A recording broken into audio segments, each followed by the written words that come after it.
Hey everyone, do you think that the Qubo smart door lock is tough to operate? I'm here to tell you that it really isn't. There are 5 really easy ways by which you can unlock the smart door lock. Let me take you through each one of them stepwise.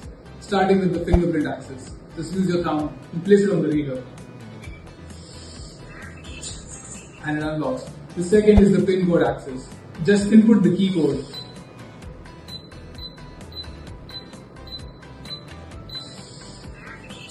And unlocks. The third is the key card access method. Just use the key card provided in the box. Place it on the lock. And it unlocks. The fourth method is the mobile app method. Just use the Qubo app and tap to unlock. Works like magic. The fifth is the mechanical key if you're really old school. Just use the mechanical key provided inside the lock. Open the hatchet.